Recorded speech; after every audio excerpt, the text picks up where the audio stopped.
Good morning students. In this video, I am going to discuss radical sign. Now if a is greater than 0 be any real number and n be a positive integer, then nth root of a, this is nth root of a is equal to b if we can write the b raised to the power n is equal to a and this b is greater than 0. Now this symbol is used in nth root of a, that is the meaning of nth root of a means a raised to the power 1 by n. The symbol used here is called the radical sign, and then in this n denote the index or you can say power or exponent, and this a is known as the radicand. Next, I am again repeating the radical. This is your square root. If nothing is written here, we'll write this is 2, right? This is cube root. This is fourth root. So all these are radicals. Now laws of radicals. If a and b be positive real numbers, then square root of a into b, it can be written as square root of a into square root of b. Second law, square root of a by b, this is equal to square root of a divided by square root of b. Third, square root of a plus square root of b into square root of a minus square root of b. Now we are going to use the identity a plus b into a minus b. This is equal to a square minus b square in this case. Now just look here, square root of a whole square, this is always equal to a. This is the reason square root of a whole square. It means square root of a multiply with square root of a. Now square root of a means a raised to the power 1 by 2, and this is also a raised to the power 1 by 2. If base is same, power will be added. So this is a raised to the power 1 by 2 plus 1 by 2. It means a raised to the power 1. This is equal to a. So we are going to use this result, square root of a square, this is always equal to a. Now if we apply the law here, this is square root of a square minus square root of b square. So again from this result, this is equal to a minus b. Now next, a plus square root of b multiply with a minus square root of b. So again we'll use the identity a plus b into a minus b, that is a square minus b square. Here we have a square minus square root of b square, so it is going to be b.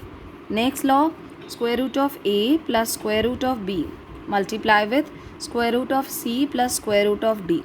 Now this is equal to square root of a into square root of c, which further can be written as square root of a into c, plus square root of a multiply with square root of d, which is written as square root of a into d from your first law, right?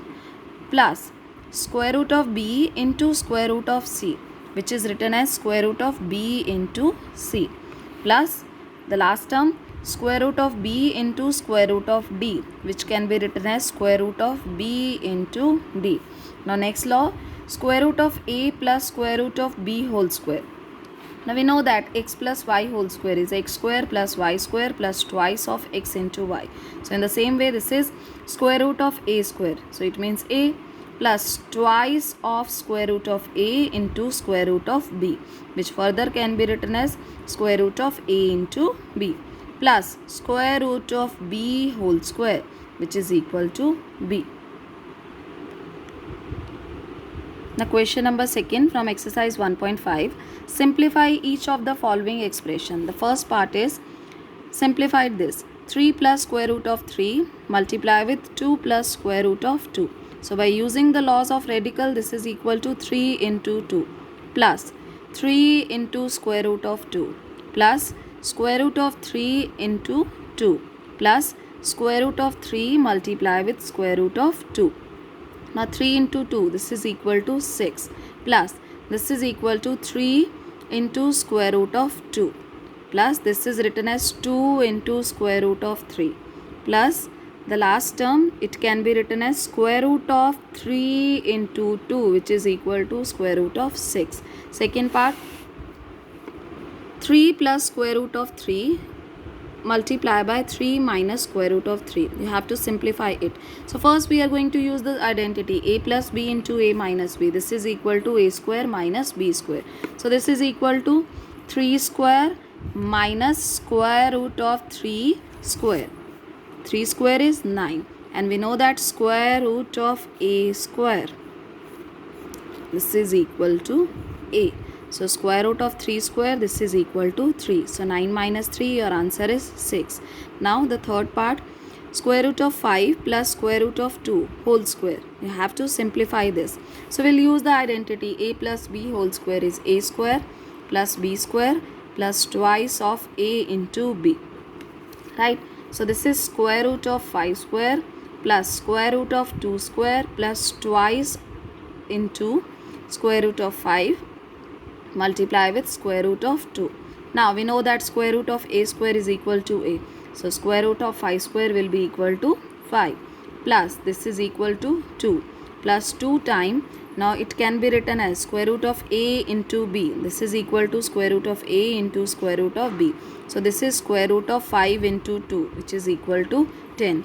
Now 5 plus 2, 7. 7 plus 2 into root 10. Question number 3.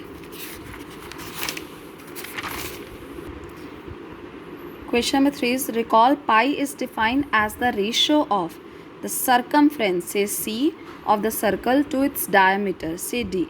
That means that is pi can be written as C by D.